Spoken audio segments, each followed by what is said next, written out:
So, hi everybody. This is yet another kind of fascinating 80-40. What does an 80-year-old think about stepping out of her 55-year career and starting something new? And what does the 40-year-old who's worked alongside of her for almost 15 years think about doing that as well and following one another? Well, you'll find out when you see this particular 80-40 factor. Hello and welcome to 80-40, where deep conversations bridge generations. And guess who's 80 and guess who's 40? And you'll be rewarded if you say, I'm the one that's 40. Rewarded when you get it wrong. Yeah, exactly. I'm Nyna Gilpin, entrepreneur and brand strategist. This is my co-host, the legendary Diane Gilman. Now, Diane and I are 40 years apart, but we actually have a lot in common. One of those is we both know that change is difficult, but we trust ourselves to get through it. So, kind of. Sometimes. So I want to start off with actually a topic that I don't know much about with you. I've always known you. This sounds dangerous.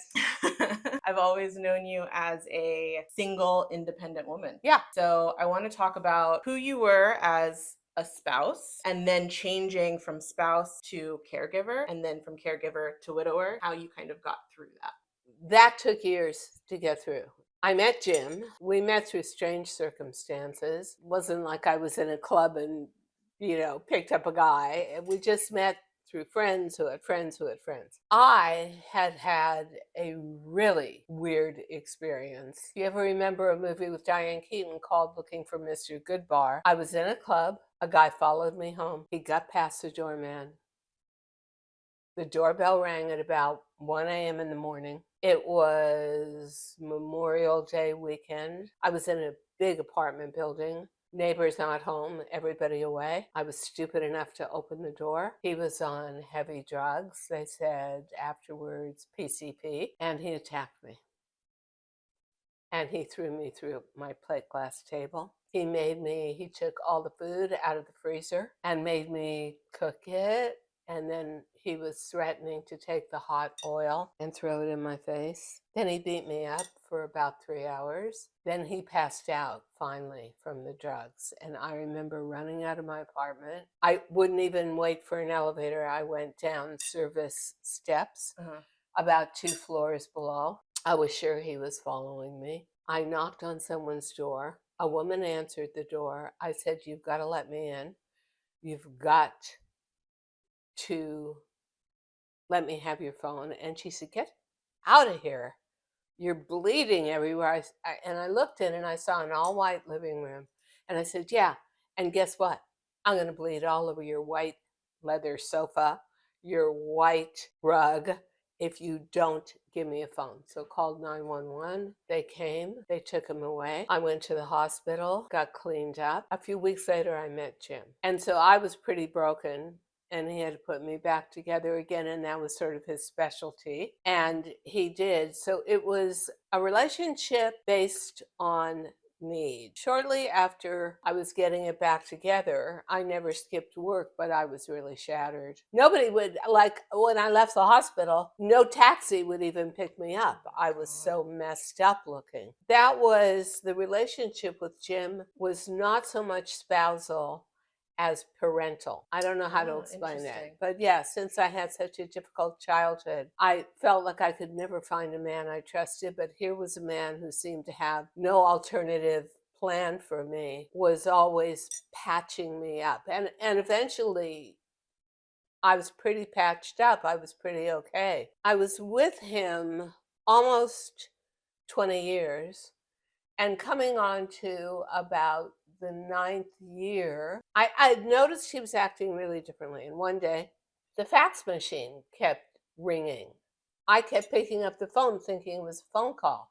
It was a fax machine. So finally, I turned the fax machine on. And this thing comes through saying, "Jim, you have terminal cancer." And it spread. I had known nothing. And when I confronted him, he was so angry. He wanted to keep it to himself. And bottom line is, I then transferred from being a child, being taken care of, to being a caregiver. And it was difficult. He was angry at the cancer all the time. So very often you'll see this in relationships. The caregiver gets all the anger for the disease, which I did. At the same time, I could bury myself in my work, but it was really touch and go with my company because I was losing all my stability. And that wasn't a good thing either. I mean, I should have been able to provide my own stability. And the disease was relentless. And we were living up in Connecticut. I had a country house, more like a country shack. And I realized that the local hospital he was going to knew nothing about cancer. And they were giving him radiation and burning him. And it was so painful and awful. I made sure that he got to Sloan Kettering, and we moved back into the city right by the hospital, but nothing could stop it. And then his final wishes for me as a caregiver were, he loved Virginia Beach, he loved the ocean, he wanted to die down there.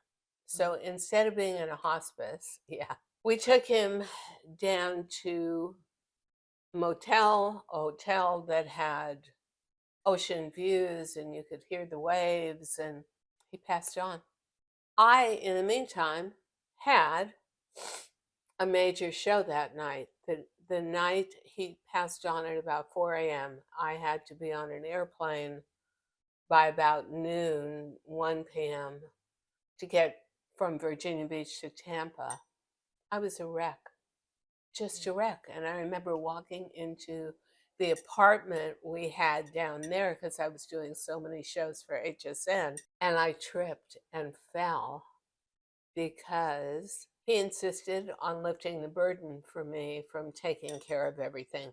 He took care of all the utility bills in 3 different homes, a city apartment, a country home, and Tampa.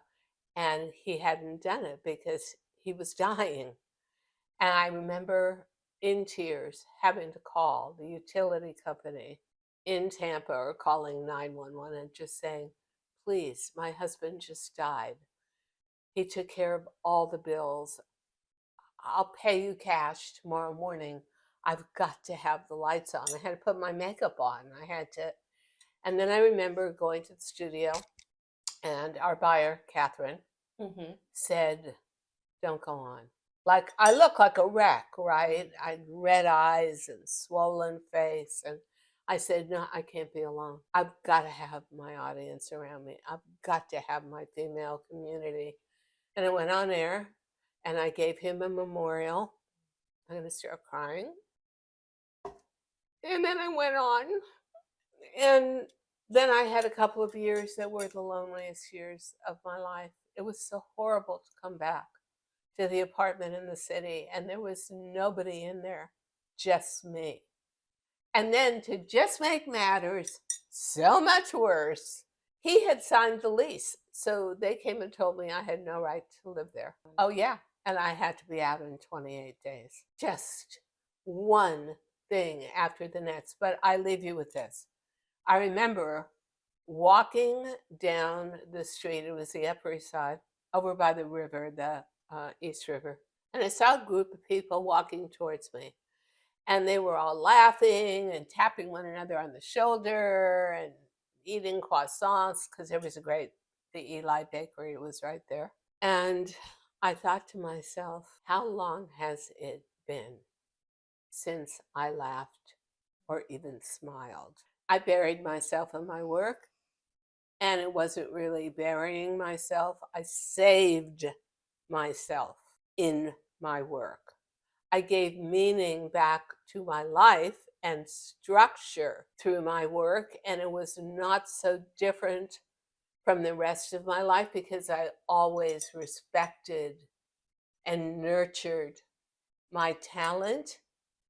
And he had made me promise before he passed on that I would never miss a show, never miss a seasonal collection. So I honored his wishes. Once I went through it, and it really took years, I was so devastated. I just never wanted a deep relationship again. Because if I lost it, I wouldn't be able to survive the second time around. And I know that is a really Armageddon negative point of view towards hooking up. But I just made every relationship after that nice, entertaining, but shallow. Mm, interesting. So you were self-sabotaging after that, pretty much. Not self sabotaging. I saw it as saving myself. And I saw it as giving the respect and the depth to what was really my deepest connection, which was karma for this lifetime, being given a talent that I constantly had to fight for to Right. keep alive. Right. So obviously you had that. You also had your own cancer that you Yeah. had to get through. You know, I've been lucky where I haven't had anything that was out of my control that's been that drastic happen in my life. Yeah. Going through your cancer treatment also, I'm curious to know, I know we've had some conversation about this, but what was it actually like at the beginning when you were letting go? I remember you coming in and telling us about the diagnosis. Yeah. I went to one meeting with you to one of the doctors to talk about just the procedures and things like that. And then I can't remember the exact timeline of how it happened, but the next thing I remember was your first chemo treatment. I went with you and we worked the entire time.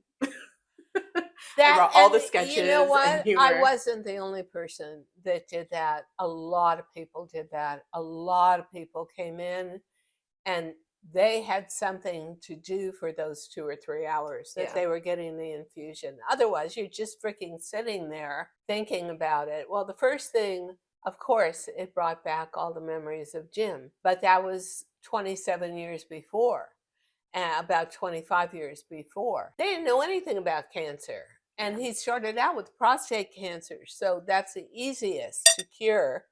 And they probably, if it was transferred to 25 years later, could have taken care of it pretty simply, but they Right. couldn't do it. I saw him go through several forms of chemo. One was a box, I kid you not. They opened up his stomach and inserted a box that worked off of body heat and delivered chemo 24 hours a day to Oh, him. wow. You could see the box. So I had a lot of horrific memories of chemo. The fear of that was so unsurmountable, but I had to. And that was suffering 24/7 from the medicine that was supposed to be curing you. I had a dream the night before chemo, and I thought, I'm never going to sleep. I'm going to go into this exhausted. And the dream was I was in my favorite car, my first car ever, a little beige VW Bug. I loved it. And I'm driving down a completely unpaved, bumpy, pebbly, rocky country road, no civilization, wilderness on both sides. And I don't know where I'm going, but I know I need to get there. And I feel a real sense of urgency. And suddenly I drive up and hit into a giant mountain. But the mountain is really like a pyramid and comes to a needle point on top.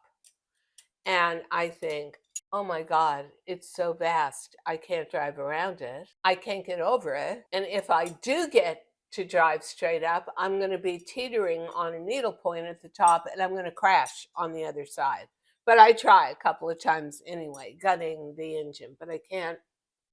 I pack up, I get out of the VW, I grow into a giant, and the perpendicular mountain just becomes a sharp pebble, and I step over it, and I'm where I need to be. And that's when I woke up and realized how important my attitude was, how much I needed to keep myself in line and keep myself in control. And I told myself, I remember saying it out loud, this is not a dress rehearsal. This is the real thing. Now go do it. And I never allowed myself to think I was going to die from this. I Ever. knew you weren't going to die from it. I don't know why, but there was never a moment where I was like, oh, she might die. Like, I always knew that you were going to get through it. Really? I always did. Yeah, so did I. I can't lie. So did I. And I think that speaks so much about just challenges in general, because that's really what it comes down to, right? Is trusting that you can get over it. It's challenges are going to constantly pop up. Like, you have to get over it. Yeah. End of story. Exactly. You have to. And I had to be strong because there was nobody who was going to handle my weakness. The doctors didn't care. The doctors had their job to do. The oncologist was science. She was just science. Right. The surgeon, Dr. Alyssa Port, famous, fabulous, basically dealt in hard truths all day long. Had a great place to be. The Gilpin Breast Cancer Clinic at Mount Sinai in New York on Fifth Avenue. The surgeon was definitely the one with more humanity that you wanted to talk to. The oncologist, I think, was just a scientific brain, not much human interconnection. But I needed it. I needed a small, intimate place. My husband had been at Sloan Kettering. I wouldn't have survived if I went there. I wouldn't have. It's way, way, way too impersonal. So I kind of knew what I needed. I got there as usual with everything in life, just by a weird coincidence. It wasn't like I researched clinics, Right. and it wasn't like, even though I had pain in my breast, I would never admit to myself that there was a problem. It was just, oh, it's just calcification. I'm older, which was really stupid. The doctor even said, you took HRT way too long into your age. This is really responsible for this. So what they basically said was, your cancer is your fault. Deal with it. Yeah, okay. Great. That's what you want to nice. hear. In a way it was. I thought, this is tough love. This is what it is. Fortunately, they didn't even think that they could do a replacement to begin with because the tumors were so big. On the other hand, I was not a woman that was generally grief-stricken. Tell you the truth, I'd wanted a bus lift for years.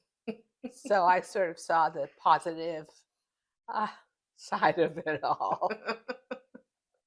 It's true. Outside of actually dealing with the actual cancer treatment, you also had to deal with letting go of your child, did you too?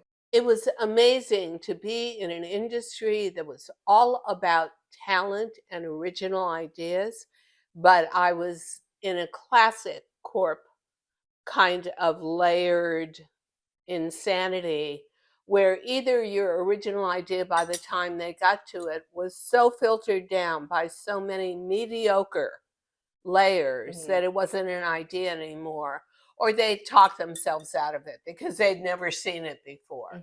And it was at that point I realized that that was not where I wanted to put my energy anymore. I was not going to defend it anymore. When I left, 78 years old, I thought, what skills do I have? Because I sold my company, but they didn't want me in fashion anymore. And I thought, okay, I'm 78. But I realized I could talk.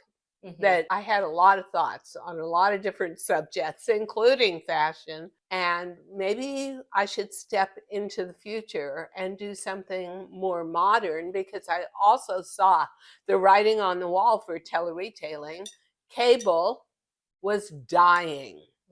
I took that chance. I just said, okay, I'm almost 80. Yeah, let's just throw everything out the window and go do something new. Yeah, that sounds like a great idea. But actually, you should always be learning something new. You should always be challenging yourself. You should always be excited.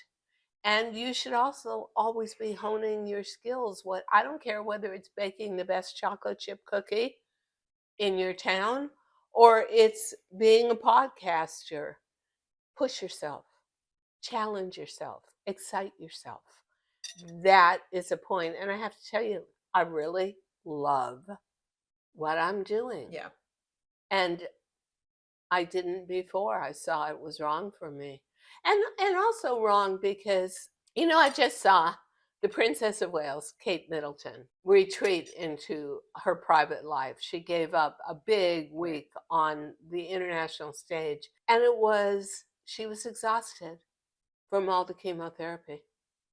And that happened to me. Chemotherapy is the bad gift that keeps on giving. It did a lot to my body and also told me, no, you cannot be in a studio with no food, no water, no sleep aids, no nothing for almost 24 hours on your feet in high heels. I couldn't. At So 78 years old. yeah, no, and I could have done it if I was 78 without all of that attacking my body, Right, yeah. but I couldn't. I never wanted to feel like I was in retreat or I had surrendered. I wanted to just be smart and do something that still used skills I had developed from television. And I could still do commentary on fashion, just not sell it. Right. I knew that part of my healing process was constantly satisfying myself. I have to feel useful. I have to feel purposeful. And I have to feel like I'm laying down a legacy. I knew my barriers and how to start feeling out working within them. Yeah. I feel like when you start something new, there is also, at least for me, a grieving process of the old, because I had a title of a product development director, which I was extremely proud of, for a clothing brand that made $100 million a year. To leave that, it's tough, and then say, I'm going to go work for myself. Ooh, I think for probably the first year, I think I was telling people, I'm like, when they'd say, well, what do you do? I'd say, oh, well, I just left my job of being a product development director, and now I'm going out on my own, because it's a title thing. I defined myself by it. I had worked so hard to get there, so leaving it feels like you are missing a part of yourself. I mean, my entire identity was being a fashion designer. Yeah. I'd worked so hard for it and I loved it. Yep. So I had to find a substitute, which was personal shopping and putting together outfits and making them great. But then it became more of legacy of older women are treated not in the fairest of ways. And what can we do about that? And let's band together. I find that the best of me comes out if I'm on one side of the camera and everybody else is on the other. And I have a lot of big plans and dreams and hopes for us gaining as a community some respectful footing in our society. And there's the bitchy catty side of me that loves also reporting on social fashion events. Very satisfying. Want to do more of that for sure. So I think, overall it's about realizing that letting go of the past and bringing in the new is so important, and finding things that you're just constantly passionate about. Yeah. It's finding your passion, and just recognizing when you have to let go of those things that, whether it's a title that you're holding on to, or who you think you were supposed to be, because I think that's a lot of it as well. Yeah, I don't think it was who I think I was supposed to be. I was what I was supposed to be. But there's another supposed to be too, and it's up to you to find it. I could have done one of two things: just opt out and taken cruises with a bunch of other old people. You never would have done that. But that wasn't going to happen. Or I could have found my purpose in the last trimester of my life and made it meaningful and big, community minded. And so that's what I'm working on. Part of the way there, like it to go a little faster, but yeah. As usual. Yeah. I'm always like, how we doing? How we doing? How we doing? How we doing? Yeah. People get a little sick of that. Cope with it. And you know what? You're in charge. It's your life. And I'll tell you the difference between 80 and 40 is you're in charge. It's your life. Don't let anybody hold you back. Don't let anybody tell you you can't do it. Don't let anybody tell you what you should do, because most of the people that are telling you those things are half your age, and they don't understand that turning 80, which you do in a few weeks, it's a little like landing on Mars. It's different. Yeah. It's different, and you need a lot of adaptation that you'll never understand till you get there to make it successful. I think that's a perfect note to end on. With that, I hope that you guys are enjoying these episodes. They've been so much fun so far, just being able to spend more time chatting about Yeah. the things that we do have in common. Comment below if you've been going through some transitions. What have been the hardest parts? What have you been overcoming? And who is the new version of yourself that you're becoming? So we'll see you next time. Good point. Bye.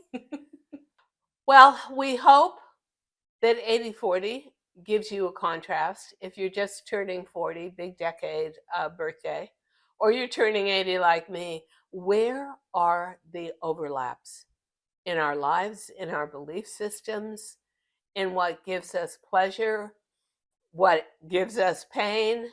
That is the whole point of this episode of 80/40.